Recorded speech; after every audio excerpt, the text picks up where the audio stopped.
बच्चू कडू संभाजीनगरमध्ये पुन्हा एकदा आक्रमक झालेले पाहायला मिळत आहेत। खरं तर संभाजीनगरमध्ये खासगी कंपनीच्या कर्मचाऱ्याच्या कानशिलात लगावण्यात आलेली आहे। बच्चू कडू यांनी खासगी कंपनीच्या कर्मचाऱ्याच्या कानशिलात लगावल्याचा हा व्हिडिओ आपण पाहतोय।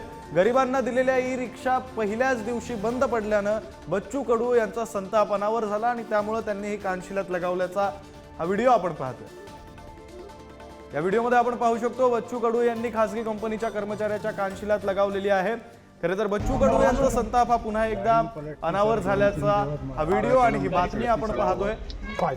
या दृश्यांमध्ये आपण पाहू शकतो बच्चू कडू यांनी या खासगी कर्मचाऱ्याच्या कानशिलात लगावली आहे। 12 किलोमीटर चढ़ती चढ़ा हुआ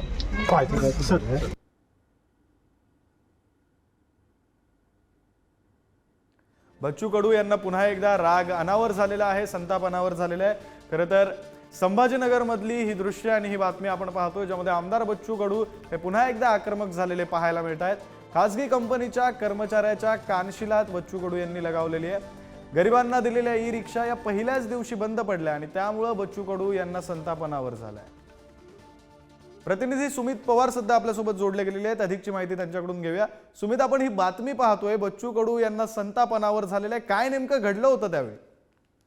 नक्कीच विक्रांत, राज्य सरकारने ज्या योजनेतून दिव्यांगांना ई रिक्षा वाटप केल्या होत्या त्या ई रिक्षा खराब असल्याचा बच्चू कडू यांनी यांच्याकडे काही दिव्यांग बांधवांनी आरोप केले होते आणि त्यामुळे जे अधिकारी ई रिक्षा घेऊन आले होते, कंपनीचे कर्मचारी होते ते, तर त्यांनी रिक्षाबाबत नागरिकांनी समस्या सांगत असताना त्या अधिकाऱ्यांना उत्तर देता नाही आले। त्यामुळे बच्चू कडू अचानक आक्रमक झाले आणि त्यांनी त्या संबंधित अधिकाऱ्याच्या कानशिलात लगावली। यामुळे मोठ्या प्रमाणात या ठिकाणी म्हणजे आक्रमक असल्याचं बच्चू कडू बघायला मिळालं विक्रांत।